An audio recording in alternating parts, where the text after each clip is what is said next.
Welcome to TTC Cars. I'm Brian. I'm Craig. And we've got something I think very special today, and that is the 2023 Infiniti QX60 Autograph Edition.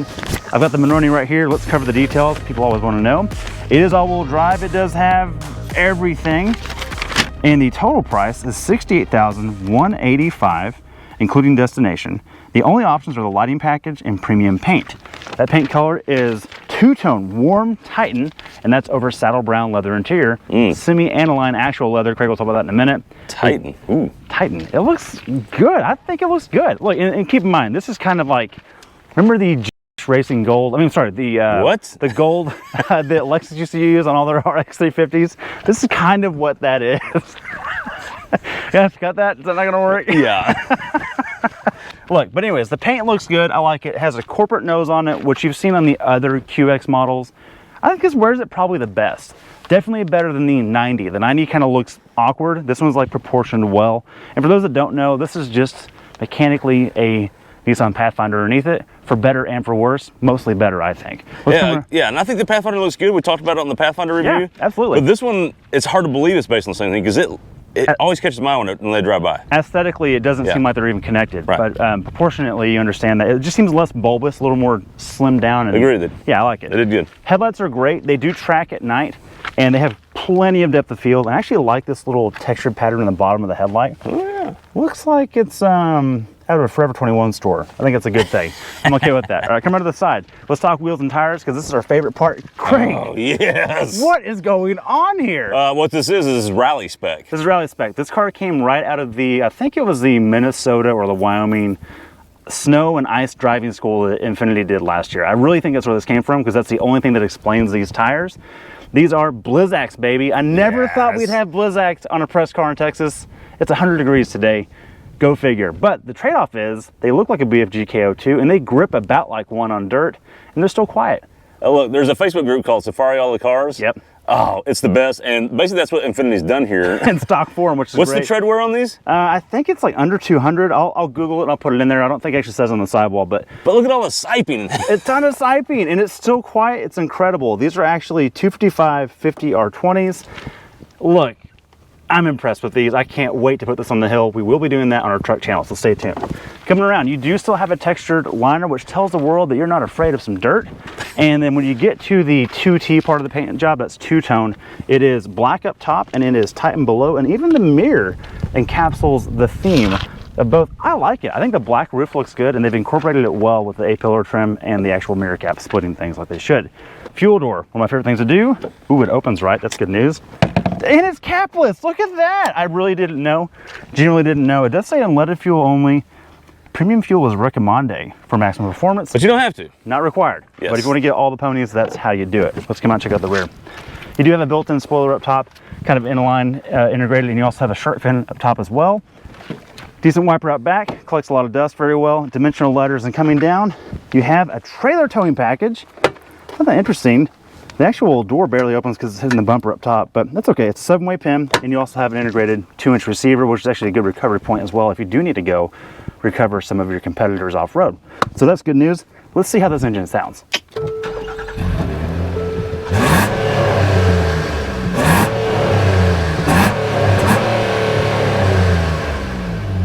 Not bad. Let's check it under the hood. All right, boys and girls, it's time for my favorite part of this vehicle, and that is the blessed VQ35DE. I think that's the right engine code. It's not TT, but this is a VQ, baby. If you've ever liked a 350Z, 370Z, current Z, it's all sharing, well, not the current Z, it's all sharing this architecture. Pathfinders, Frontiers, Zs. It's phenomenal, and I love it. This one makes 295 horsepower. I think it's 270 torque. Paired with a 9-speed auto, which is actually borrowed from Mercedes. It's actually great. And then Infiniti's intelligent all-wheel drive. It's a clutch-based all-wheel drive system. It works fine, especially with these tires. All that covered, let's check out the interior. All right, let's check out the gorgeous interior of this QX60. First off, there might be a thing here. I don't know. I never could get it to work, so if it does exist, let us know in the comments. Never worked for me. Also, there's a release somewhere here. When I first got this, I kept pushing everything. What you do is you find the N and you go up, and it works. Oh, okay. So that's how I had to There you remember go. it. When it was really dusty, I just put a little mark. Okay, great. But you get back here and look, it works quite well. We got a little bit of room. We got the third row back and up, and there's room back here. You got a little bit of storage down here for license plate covers or trailer wires or that sort of thing. Or you can put your, you know, go bag in there. So there's that. And then you can't put the seats down. That only brings them up. See the little arrow? That only brings them up. But it's okay. Look, you push them down real easy, and then you hit the button, and it comes up. Isn't that weird? I've never seen. Usually it's the opposite. Yeah. Interesting design there. But you know, it works, and then you get it back up, and you can pull it back a little more. Okay, but do you have to do this manually too? You do, yes. Yeah. Oh, well, yeah. okay. Well, all right. But interesting. But look at the rose gold handle. That makes it okay. Yeah. Look at that. Yeah. Look at that. Yeah. That's okay, pretty cool. All right. Okay. All right. Back to the coach back here, or non-business class. It's not bad. I've got plenty of headroom. I've got an actual AC vent. I've got a USB charger back here, and I've got a mat on top of another mat. It's pretty interesting. I'm not sure what that's for. Okay. Brian, is that a seat in the middle? it's not terrible, but let's get back here and see if you have any room, because it's Okay. okay. Well, is the seat back all the way? Yeah, we've pimped it out all the way. Okay. Okay, so it's not designed for adults, and that's okay. Wait, we know that. Hold on. Is this a seat? This is not a third seat in the back. Why isn't there a cup holder back here or something? Because you got a cup holders here. You got two right there. Oh, okay. But there's no armrest? No. Okay. Okay. Yeah. Okay, now let's pull the seats back and see if you have any room. Hey. Okay, I think it's a me problem. Okay, you don't. Yeah. But you know, I have some room. I'm 5'9". Brian, you're 6'4". You don't have room. Let's check out second Okay, row. let's go. All right, moving on to the second row, or business class, I like to call it. Let's start with the door here, Brian. First off, you get peasant blockers. That is very nice, so that people don't bother you when you're reading your Wall Street Journal or Financial Times. You get plenty of cubby holes for bottles down here, Bose speaker in the door, and a very nice and padded armrest. Very nice. And look at this faux wood trim. Well, I say faux wood. This it's got a grain to it. It's got a grain to it. I think this is fake, but this is the best fake looking wood I've ever seen. Okay, moving on to the seats, Brian. You may have noticed, even though we're in second row, we still have real leather. Look at that. You see, tell us real leather when you push down on it. You see little crinkles. Oh, yeah. It's actually got a little wear. Means it is going to wear a little bit. That is a thing. But this is, you got the quilted pattern. Here's what they call it. Quilted semi-aniline. Leather pointed first and second row, so that's pretty cool that we get that back here. We get a console in the middle that can move. It's just like the Pathfinder. It can come out. It comes out real easy. Trust me on that one. You get a mat pocket back here. On that side, tri-zone climate control, so I can do what I want back here. USB-C, A, and I can actually plug in my laptop to charge, or to, do my stock trades. Working on your stocks. Yeah. Sitting back here, you get AC vents in the top, which is nice. I would like it in the pillar better, but that's okay. Panoramic roof, Brian, could be a problem. I don't think I can lower the seat any. This is as low as it gets. Let's see what happens to you. Okay, I'm sitting behind someone. I haven't sat up there yet, and actually, if I lean and use the headrest, you can pimp it out. You can pimp it out. But if I lean forward to like, hey man, make a left turn, it might be a little weird, but it is doable. But with a pano. The other thing is you get a lot of customization. You get a lot of customization here. You see, you can move it forward, move it back. You can give the third row some room. That's kind of nice. Gives you a lot of options and a lot of good packaging. So let's move to the front row. Let's go. Moving on to the front row, or first class, Brian. You notice the door looks just as great as the second row doors because they don't skimp anything, and you get all the goodies up front here. Most importantly, upper left, Brian, on your door, you'll see memory seats. Yes, you're on the passenger side, Brian. That's right. You're on the passenger side. I challenge anyone to find memory seats for the passenger in anything sub $70,000. Comment below if you know, because we have not seen one like that. We haven't seen one yet. In fact, we don't see it in anything over that price range, so that's something. You get but look how nice these seats are. You get bolstering. It says, look there. See, that's an autograph of an autograph. Okay, Isn't that pretty smart? Okay, see what they did there? Wow. You get nice padding here, padding for your knees. And look, they don't waste the space here. So many cars just close this off. Yeah. You can put some storage here. That's honestly, really I nice. appreciate that. That's really nice. Not wasted. Moving on to the cluster. Let's see what we get here. Shut the door. Hit the start button here. You really have to hold your foot on the brake, otherwise it will not finish the start sequence, which is really annoying. But you get a nice little sequence there, some nice graphics. I'm getting to my memory setting, which is great because this is powered. So that means that when I hit my memory 1, my steering wheel goes where I want it to, my seat goes where I want it to, and it's great. And also, Very simple. I just hit set and hit the button and it works. I don't have to do anything stupid. So you can do a bunch of things here. You can change all the modes and displays and infographics and all that fun stuff. One of the neat things is you hit this little button here. You can change options. Hit that button, change meter view, and kind of an interesting little layout there. That's a Nissan trick. The little goes on the sides there. You rev it, you can see that. Kind of cool. Kind of like the Rogue. Yeah, pretty neat. One of the best things over here is you get hard keys. Nissan gives you hard keys to turn the heads-up display on and off. You just on and off, easy peasy. Lane keep on off. That's it, just on off. It works. That's great. Moving over here to the center stack. This looks like something Android would have done and maybe their second gen phone. I'm not real sure. Look, it works. Everything works here. It's not an issue. It's just weird and old. I do like the weather. I do like the weather, but you can't like change anything. You can change it by doing something in here, and then you go to find the setting and whatever. And that's nice. But you know, nice quilted dash for you to lay your head on and rest. No one cares about that. Hey, does it have a rear locker? Is that what that says? So yeah, that's a rear locker. So you go off road with a Blizzak, and you can really get up the hill. I wish. No, that's a rear locker for the peasants in the back. You want to keep them. For the AC, right? Yeah, for the AC. Okay. So, all right. Let's take it on the road. All right, Brian. We got all the VQ power, 290 ponies, 270, yeah, 295 horse. 295 horse, yes, and we got premium in the tank. Hit it. Load it. It only goes to 1900. That's all she'll do, but we'll dump it.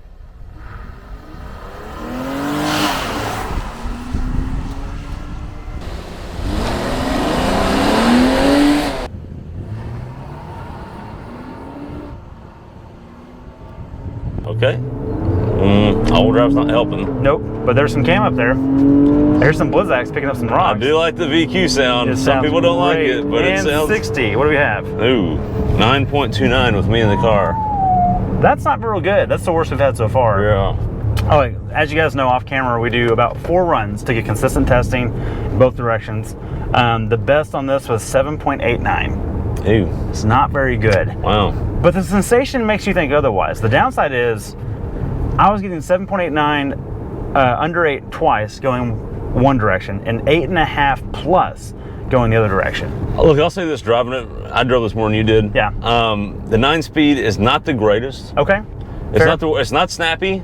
Right. I wish it would be a little snappier.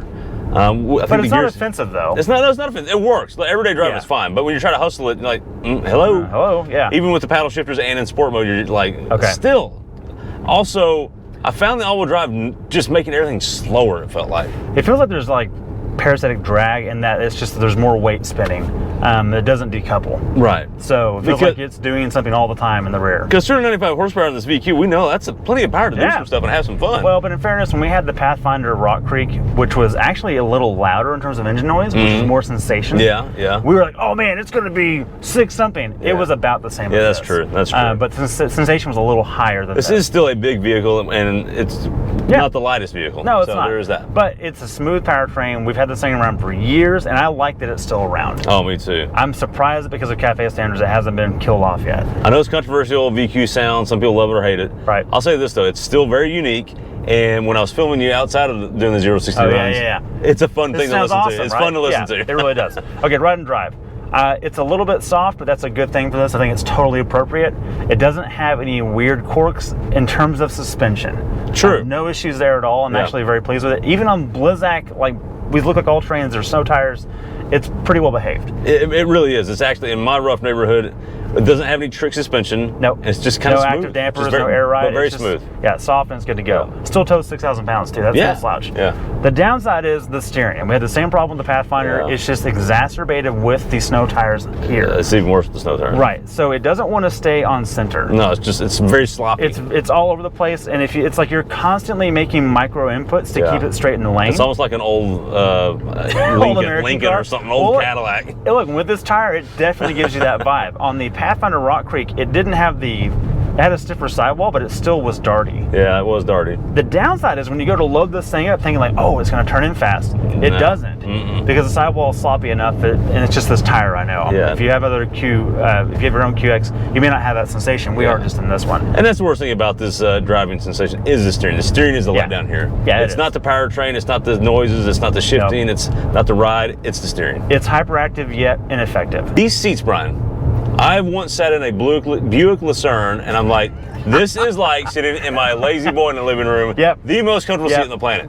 Then I sat in this thing, and I called and I go, I found the next best seat to the Buick Lucerne. Oh, the next best. Yes. The only thing is your Lucerne did not have ventilated seats. Look, and this has massaging. this has features. massaging seats. I call them tickling seats. Just kind of. It doesn't really do anything. Like, no, grab me. No, it feels like a toddler standing on your back while laughing. It's like your kid trying to give you a deep tissue massage. It ain't working. Not the same. This is definitely like a, hey, we need massaging seats. Oh, I got an idea. That's what happened there. They are so comfortable. They are like, very I would ride across the country in this, no problem. Yeah. Because these are just, they're soft, but you don't just fall out of them. No, they're long enough. Got edges.